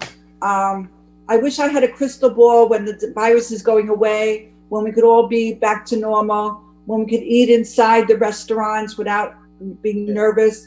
But right now, we have outdoor dining and we have 25% indoor. I haven't been in any indoor restaurants here in Oakland. I don't know what it's like. Whatever we can do, the signage is a good idea from Councilman Van Eck, and we really have to extend this as long as possible. So Rich, please put that on. Please pass it around to the council before the next meeting so we can help the restaurants as much as possible. We don't want to lose them. We can't lose the businesses. I don't mind extending it, and you're saying it indefinitely, but once the restaurants are allowed to open, we're not going to want to encourage outdoor dining, right? Because of the zoning for parking and all of that. Well, we have an ordinance that will. Right. We're working on an ordinance to allow it. The ordinance requires that it doesn't matter if they're indoor or outdoor, whatever the aggregate of the number of seats, it's either indoor, outdoor, or both, is the same, and that's what the parking has to be. So what difference does it make? If all the seating's outside in the parking lot, outside forever. If all the seating's outside in the parking lot and it's then still they can't have 100%, then they don't have parking. No, but for example, now, like the Oakland Diner, right? He has the number of seats that could accommodate his parking. He cannot put in any more seats. So it's either outside or inside or an aggregate of both, but it can't be more than what he's allowed to have. Same thing with the Lenabe Grill. They have only certain amounts of parking spaces per seats. They can't have more seats than they're allowed for parking. Okay, as long as the parking, outside. yeah. So I love eating outside. I think it's great. So we have two things going on here. We have the resolution, which was the COVID, we'll call it the pandemic outside dining. That we're talking about extending. Why don't we just say to the end of the year? Let's put a date of 12/31. Then we have an ordinance that is the planning board has been working on. That's going to cover what you're talking about, Russ. Year-round outside dining. The rules are, I believe, are a little different than the pandemic version of it, because that one's not such an emergency. So I think, correct me if I'm wrong, Linda or Rich, but we have two similar circumstances running parallel right now. Right, and the planning board is working diligently on it. That's correct. So some of the things that we allowed, let's say in terms of protection of the patrons, right? We would require some sort of more permanent protective measures in the ordinance, right? So that's just one example. So yeah, it would function a little bit differently, kind of working towards the same end. If everybody's comfortable with just kind of a blanket at the end of the year, as we get into December, we can always kind of see where we are with the ordinance, see if we want to extend it again. But I think just to give that certainty of saying, hey, if you want to do it to New Year's, go ahead. I think that would be helpful to the business community. Did anybody have a problem with that? Meantime, the planning board's working on a new ordinance. Okay, then we'll set that down for the next meeting. All right, who wants to? Do you want to, Grant? Do you want to start since the baby is still quiet and you're both children? Do you want to start? Sure, I got both of them with me right now. They're both sort of behaving. So, you want to do it now, quick? Sure thing, Mayor. First, I'll have the Oakland Communication Commission report. We met last Monday, not this Monday, but the Monday before. It was a great meeting, really productive, great team of volunteers. I want to thank them all, and especially our TV committee right now. And the reason I call them out is we're about to have our candidate forum. This is a really unique and special thing that our borough does. It's been going on for a long time, something Fred Burks and the team started many years ago, and it's been continued. Call out Jim Berry, and who heads this up, and great volunteers, and Ryan Schwartzfeger, who's a really organized commission chairman that pulled this together for our candidates. These recordings will be happening this weekend, and they put a lot of time and energy, and it's two recordings. Each one are up to 8 minutes long, so that's 16 minutes for those recordings, and then the review and the editing. That's a really long day, and it's a lot of work and post editing that they do to put this all together and get it on broadcast. So I want to just say thank you that they're coming up on this very important project, and that they'll be doing this, and to look forward to watching all the candidates on our Oakland TV and on YouTube. We're always looking for volunteers for the Communication Commission, always looking for articles for the newsletter, and our next meeting will be November 2nd. Next is my Recreation Commission report. We had a great meeting this Monday. Want to thank all the coaches, and continue to say, bright spot of 2020 with everything going on has been recreation camp. Mike and his team and all our coaches and volunteers, our staff for the camp were incredible. We have our roller hockey signups happening, so please go online and sign up. Wrestling and basketball are still up in the air because we're not sure what the situation is going to be with the school. So we'll have more information with that going forward. And then planning board report. We had our first meeting in a very long time last month, or this month. We will be having a Zoom meeting in October. And the reason we had the meeting is we did get an application. It was for a city MD. We will be memorializing, hopefully, that application at our October meeting. The city MD will be going in where many of our residents know that Luca's, the pizzeria restaurant, is. That's a location that'll be happening. And just figure we should give the residents a heads up on that going forward, that this is a project that'll be happening here in our town. And the planning board did approve and will be most likely memorializing at the next meeting pending anything coming up. But that was the news for the planning board. I want to thank you, Mayor, and turn it back. Bye, kids. All right, Councilman Knapp, you're right next to him. Okay. First, just some numbers from the police department in the month of August. 358 motor vehicle stops, 72 radar details, 10 traffic enforcement details, totaling 384 summonses, 5 DWI arrests, 3 CDS arrests, and arrests for possession of, like I said, CDS, 4 arrests for driving while intoxicated, also including arrest and seizure of 2 handguns with hollow point ammunition. So I wanted to point that out. That is a major kudos to our police department. I didn't realize that I was at the bottom of the chief's report to me. The glass at the desk has been rectified. Oh. Thank you. There is a square cut in the center, so you can see the dispatcher's face. So that is done. Okay. Thank you. For the fire service, month of August, 76 calls. A lot of it storm related, quite high. We spent quite a bit of time in Franklin Lakes because when they had that tornado go through there. 667 hours total for the year, 239 calls for 1708 on the hours. I don't have any numbers for first aid. 287 between myself, the mayor, and a couple other professionals in the borough, we have reached out to Congressman Gottheimer's office. We have reached out to the governor's office. We have reached out to the attorney general. We are hoping to hear something from them next week, and we will report back at the following meeting. I cannot stress enough that we are doing everything that we are capable of doing other than paving the road ourselves. Was there another accident today? Not that I'm aware of. No, that I know of either.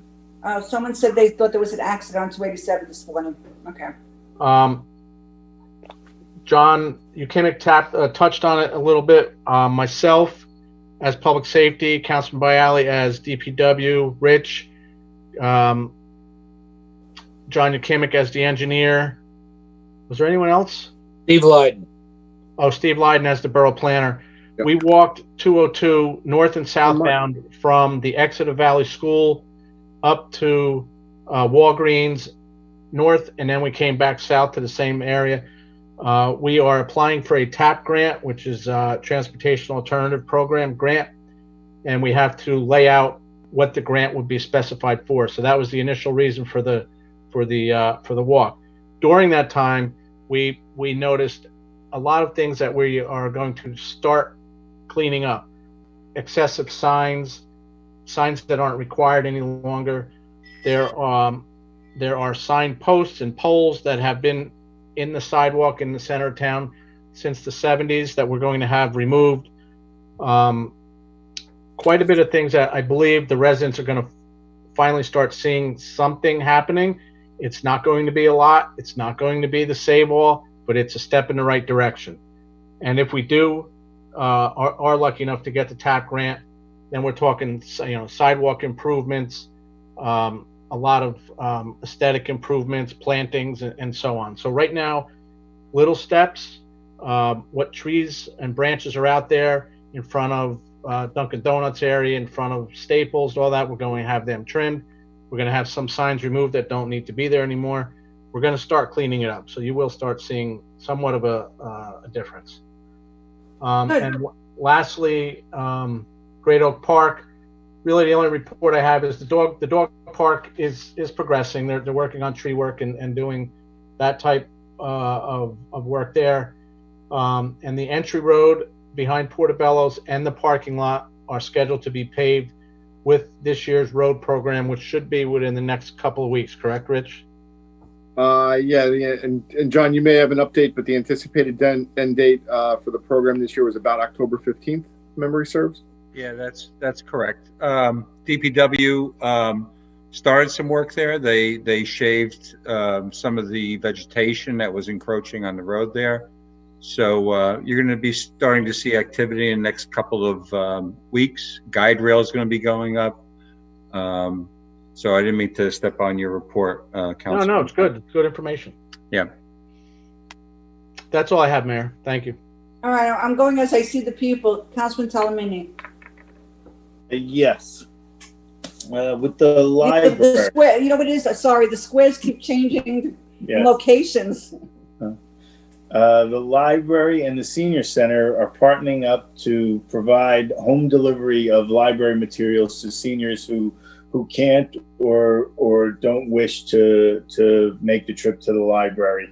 And we're able to do that in town because we have the senior bus, and we can make the delivery. So it's just nice that the senior center and the library can work together and get something done. It's nice when town things work together.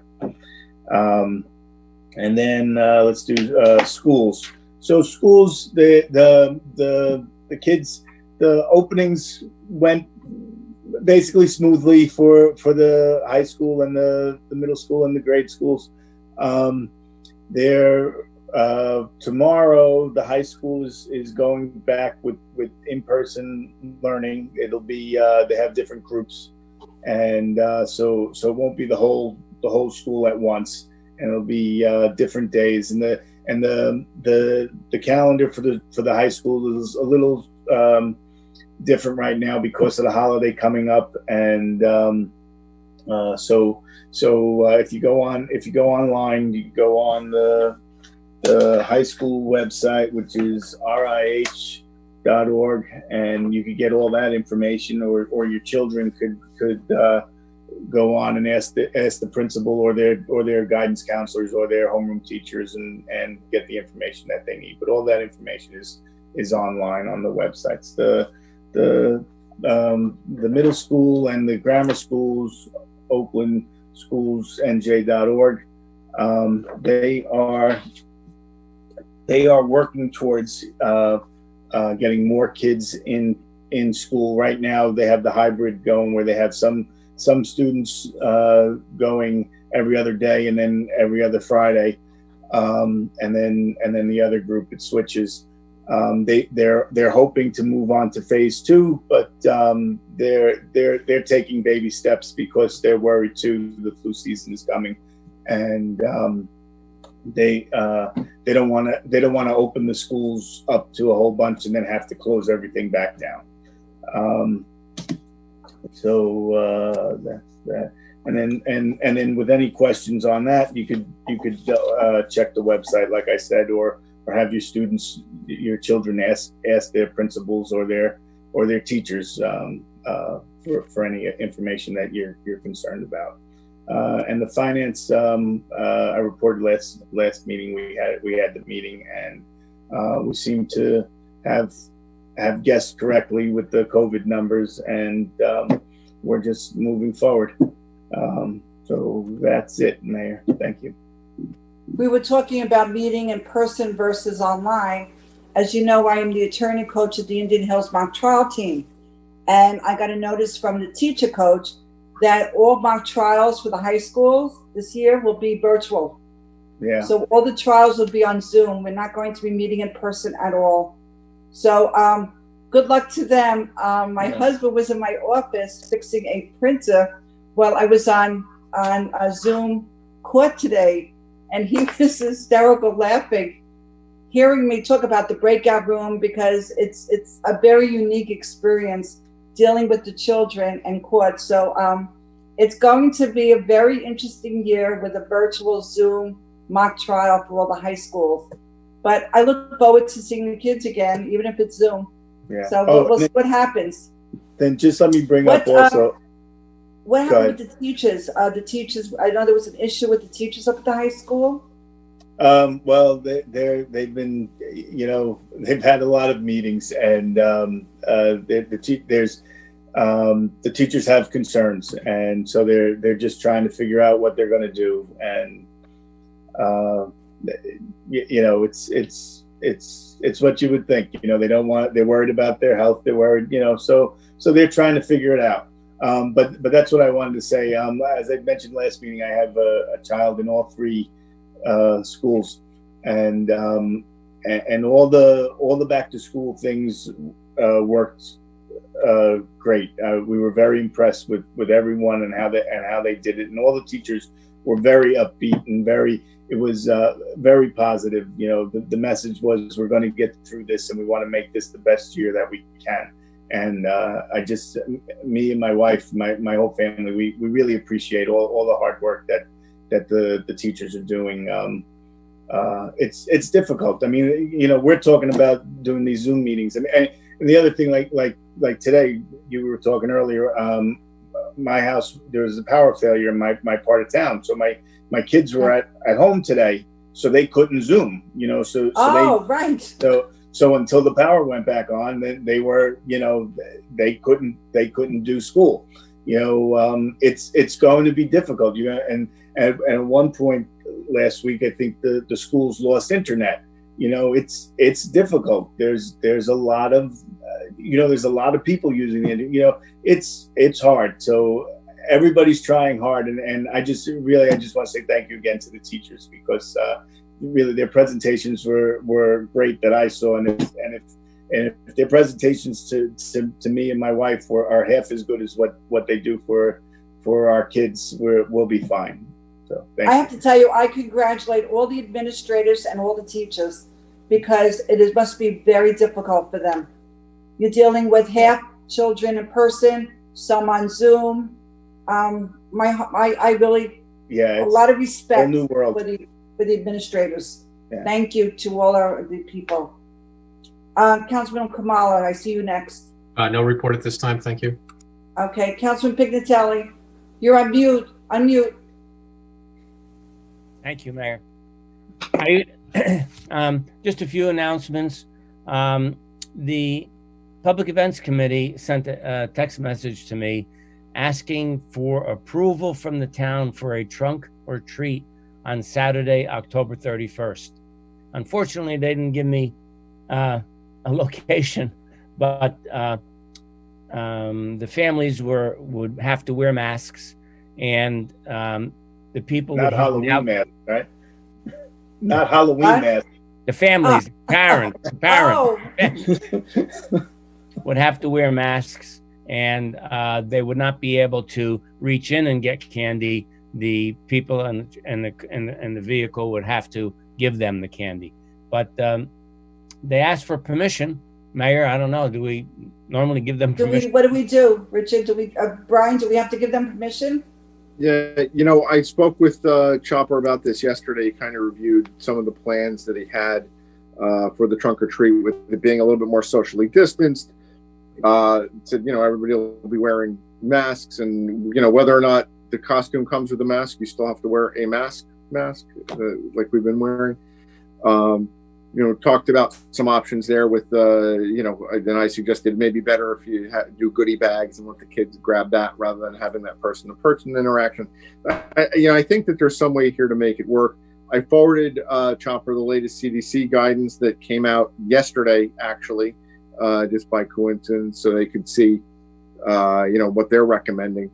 You know, I think if everybody goes into this with an understanding and an appreciation for the safety protocols that need to be followed, that we've all been following now for so long, you know, I think it's okay.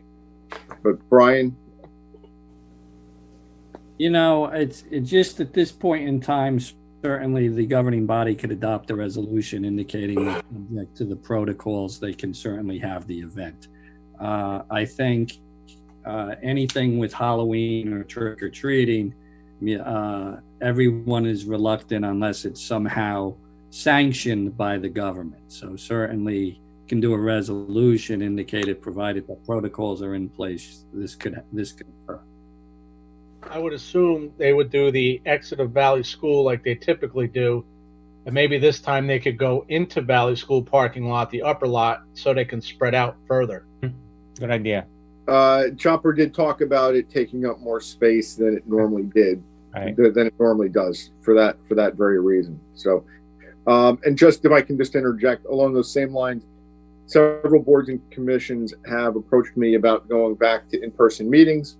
Kind of piggybacks on our discussion. You know, a little bit different situation there in terms of the public access. I mean, they need to provide it, you know, but usually there isn't the volume that you may see at a council meeting. So I will be promulgating some standards for that, and then see if that, can work as well going forward. Okay. Okay. And just does that just answer your question, Councilman Pignatelli? Sorry, Pat. Yes. just Kind of. if they're going to be using the school parking lots, they should probably contact the schools just to make sure that nothing else is going on and they're okay with it. Yeah. So that's all. It's going to be a drive-by, right? No, the kids walk. Oh, they're walking? I thought they were going to stay in the cars with their parents. News to me. Oh. No. Well, now that we settled that, kind of. To be decided in the future. We still have a month. The next public events meeting is going to be October the 13th. May I interject? Sure. Yes. Who is that? That's the new public events member, Kevin. Kevin, who? Oh, you can't talk now. You said yes. I thought that was Grant. Grant, that wasn't you? Let's have him wait till the second public. I thought that was Grant. Sorry. That was not my voice. It was your child's voice. We have a breach of security. I'm not finished with my report yet, though, please. There's a breach of security, Pat. You're on, Pat. Okay, the bylaws committee will probably meet October 19th or 20th. Brian sent out an email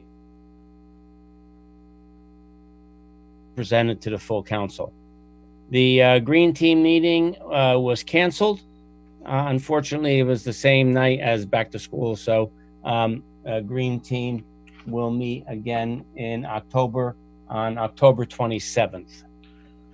And that's it, Mayor. Thank you. What have they talked about? Because now that the weather is getting cold, what about the community garden? I think the community garden is going, they have done some work, but obviously you can't plant anything now. Yeah, Mayor. So they're not going to be selling any plots for this year. There's some work that needs to be done on the fence still. Okay. So they'll just be getting ready for a launch in 2021. Got it. Okay. Now are you finished? Thank you. Yes, thank you. Councilman Bialy, you're on. Thank you, Mayor. Senior report. Ariel has a mix of in-person, Zoom only, and hybrid programs available. This is indicated on the calendar, September's calendar, which is available online and at the Senior Center. If anyone would like to attend an in-person class, they are asked to call or email the Senior Center to register in advance. If they would like to be added to the email list, the Zoom link to the online classes, they can reach out to the Senior Center at 201-405-7731 or seniors@oakland-nj.org. And through the county's Division of Senior Services, the continuation of the offering of private appointments for anyone who needs assistance with navigating Medicare through SHIP, which is state health insurance program, with a state certified counselor. The next date will be Monday, October the 19th. Appointments will begin at 9:30 and run up to 45 minutes. They are on a first come, first served basis and will roll into the next month if they fill. If anyone is interested in learning more or setting up an appointment, they can attend they can call Ariel at the Senior Center, same number, 201-405-7731. A flyer with additional information is available on the Oakland website and can be picked up at the Senior Center. And in conjunction with the Oakland Department of Health, they'll be hosting an annual flu shot clinic on Thursday, October the 8th from 2 to 4. Time has changed. It was originally 1 to 3. Now it's 2 to 4 at the Senior Center in the main multi-purpose room by appointment. Registration is now closed. Any questions, please contact Sandra Steele at the Health Department at 201-337-8111, extension 2018. Bingo will be held tomorrow, Thursday, September 24th at 12:30 inside the Senior Center main room. Registration is currently closed, but we do have a wait list. Those on the wait list from September who do not have the opportunity to participate will have first chance to register for October. With the Oakland Library, I'm just reiterating what Councilman Talamini brought up before. There'll be an offering of a new service to the homebound Oakland seniors and members of the community with disabilities. Books to Go is a book and media delivery program where we'll drop off your rentals right to your house weekly and pick up your returns. The service will begin the week of October the 5th. Book delivery and returns will be held weekly on Tuesdays by the Senior Center bus. Those interested are asked to call the library at 201-337-3742 to reserve your books. If you don't have a specific book in mind, no problem. The fantastic staff at the library will put together book bundles based on your preferences. A flyer is available on the Oakland website. The Senior Center's weekly shopping bus has resumed service and is open to Oakland residents 55 and over. We offer door-to-door transportation to ShopRite weekly and alternative locations within Oakland by appointment. A flyer with more information is available on the Oakland website and at the Senior Center for picking up. The Oakland calendar is also available at I believe we can pick it up at the Senior Center or Borough Hall. DPW report, street sweeping on or about October 5th. Our street sweeping contract will begin this year's second townwide street sweeping event. Every borough-owned road will be swept before the end of October, and after completion, our contractor will continue working on our monthly contracted sweeping schedule.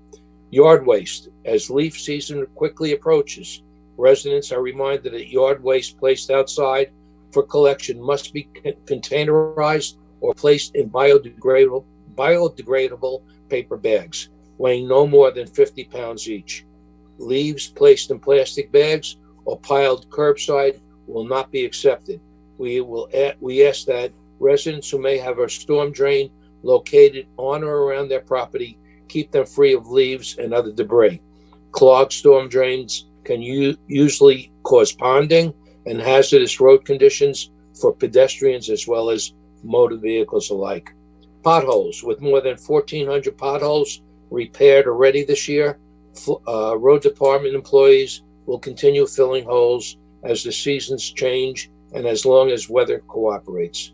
Residents can report any potholes that may have been missed by filling out a service request form on the borough website or by calling the Public Works Service directly at 201-337-8103. Metal collection. Just a reminder, the next metal collection for residents is scheduled for Thursday, October the 8th. A long list of acceptable materials will be collected and can be found in our recycling newsletter or by clicking the recycling section on the borough website. I want to further discuss what Bob, Rich, Michael, Steve Lyden, John Yakimic, and I did last Thursday. Oh, I forgot Michael. Sorry, Michael. Michael was there. Yeah, I forgot him. Yeah, he was there.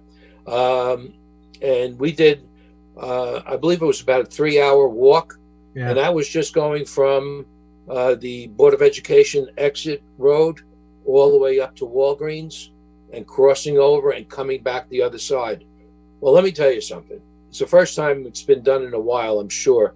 But we discovered more things that as you pass through town, as you're driving through town, that you don't notice while you're driving.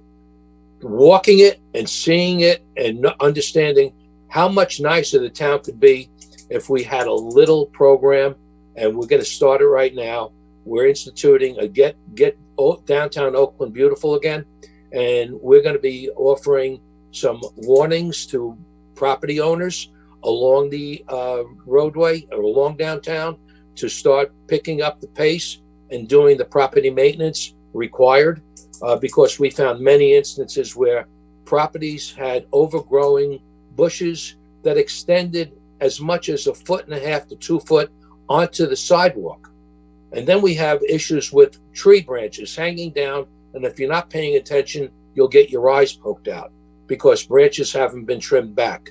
And they're right in the area of people's heads as they walk by. Then you have over by the bank, you have these here curb stops that are misplaced all over the place. And it looks like a junkyard. And then by the same place, by the Chase Bank, they have their waste basket, their waste container, just lollygagged out in the middle of the parking lot. We shouldn't even be able to see their waste container. The dumpster. The dumpster, yeah, it's a container. And then you have, we were talking about signs before, and we actually have sign pollution. There's so many signs downtown, and you don't notice it as you're driving by, but when we walk it, and you stand and look down the streets, the signs actually hide each other. That's how many signs there are. And the other big thing is danger. Watch yourself walking downtown because there is a sign ordinance that says the bottom of the sign has to be 7 foot above the ground. You don't know how many signs we found that were less than 5 foot off the ground. But if you're not watching where you're going, you're going to take half your face off with the sign whacking you in the face. And as far as signs go, I appreciate the restaurants have to get their name out there and let people know that they're there for buying. But one restaurant in particular has 7 signs on Rampo Valley Road, 7. And I'm sure they don't have a permit for all 7 because I know how hard it is to get one. So we have a lot of work to do. Rich has put together a nice list of everything that we noticed as we did the walk. And I would appreciate if everyone take the chance in their neighborhood to, if you see somebody that's not taking care of their property, call downtown, call Borough Hall, let them know that the town is not being kept up to the promises of us being a beautiful town. And if you see somebody that's not keeping up with their property and not putting it, I don't know, people on my block, everyone takes really good care of their property. But I noticed some blocks, I see grass 10 inches high, 11 inches high, 12 inches high. And I'm just wondering what's wrong with either the house is empty or people are just lazy. So I do find, and when I do find property that has some issues, I do call down to Anthony, let him know, or call Rich, let him know. So our property maintenance manager can take a ride or a walk over and write up a warning just to get that stuff accomplished. And John Yakimic was very good with us, noting everything that we spoke about and taking a good look at what we have downtown. And we all agreed we have to do this more often. I would suggest at least every year, if not every 6 months, we do this, and just to keep up. Today, I went to the post office to drop something in a mailbox inside the post office, and outside, the Dunkin' Donuts garbage can overflowing, garbage all over the place. And I went inside and I told that one girl was there working, nobody else, one girl. And she said, "I'm very sorry." She says, "But we're understaffed." And I told her, tell the manager, that's not our problem that you're understaffed. John? What we want to do is make Oakland a better looking place than it is now. And you can't do that when you have bottles and cans and paper wrappers hanging out outside a garbage can that's completely filled. John, Bobby and I have complained about that garbage pail. I know. I took pictures of it last month. And what about the people throwing their gloves and their masks on the street, on the grass over there? I saw it in front of ShopRite. I saw a mask right out in front of ShopRite. People just come out, they throw it on the ground, they walk away. It's hard to believe that people have such. Well, thank you for the walk. I hope you weren't out of breath by the time the 3 hours was over. No, my back was hurting a little bit. And I just want to share with you, I did happen to leave a message with Kate Wysocki of Orange Rockland today. And she did get back to me about the outage. And I did let her know that not only do we have many, many of our residents working from home, and when the computers go out, they stop working. And the other thing is our children. Our children are working from home on computers, and when we have no power, we have no classroom. So whatever it was, 20 minutes we were out, it did put a spike in the normal work day for people and the normal school day for our children. So thank you. We'll keep up. Yes. All right. Eric. We have Eric has Council. What? Eric has a question. What? I think see he's a finger frozen. up. Right? He's frozen. He is frozen. Yeah. A whole reason why we should meet in person. He should close the refrigerator door. Well, in the meantime, let's open to the public. So The moved. motion's open to the public. So moved. Second. All in favor? Remember, this is all in favor. Aye. This is now open for public comment. Michael? Okay, if you're a member of the public, please click on the raise your hand icon. You will then be acknowledged, unmuted, and asked to start your video. Mayor, first up, Frank Pentema. Hi. Hello. We hear you. All right. Frank DePentema, 6 Mountain Lakes Road. So it's notwithstanding Eric freezing on the video, I was called to say, Mayor, I agree with you. From what I've watched in the council meetings, you guys haven't skipped a beat. You've been paying your bills. You've been passing resolutions. You've been doing ordinances, hearings, discussions, and passing them. And you passed the budget. Borough services are flowing as normal. You know, there's full participation in what's going on. So I think the rush to make a decision to get back in person doesn't have to happen now. In a time when most companies are still not contemplating going back to their offices until the first quarter of next year, there's no rush for you guys. You're working cohesively. And from a public perspective, tonight's a good example. You know, I probably would not have gotten in my car to come down to make this statement, you know, in person. But the fact that you have Zoom, I can log on, takes 30 seconds. And, you know, I can have my voice heard, and I'll mute, and you guys go on about your business. So I don't think there's a rush. I think you're 100% right. I think you should be unanimous. You know, when schools are closing every other day because of COVID cases picking up, be cautious. That's my comment. Thanks. Thank you. Thank you, Frank. Michael? Mayor, next up, Jennifer Inglet. Hi. Hi, this is Jen Inglet from One Chapel. Oh, hold on, start my video. Hold on. Hi. Hi, how are you? We need your address. One Chapel Hill. I have 2 questions, if you wouldn't mind. The first is about the sewer meeting that's supposed to be taking place on September 30th. The letter I received never mentioned anything at the senior center, so I just wanted to get clarification. The meeting at the senior center would be for reservation only, or would it be first come, first serve? If I may, it's really meant for those that don't have internet, that can't use Zoom. It would give them a way to still participate. And they would be reservation, or they would be first? They would contact us, so we have a ongoing count of how many people are going to attend. Yeah. Sysadmin@oaklandnewjersey.org. Correct. Like Ariely? Okay. Okay.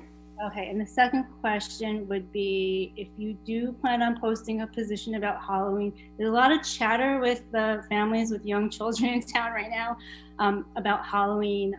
If you wouldn't mind posting a position about the town's position on public gatherings and guidelines for Halloween, would you mind posting them in early October? Because there's a lot of planning with little kids going on. That's all I have to say. Thank you. Thank you. Thank you for your input. Thanks. Who's next? Mayor, next up, Kevin Bagar. Hi, Kevin.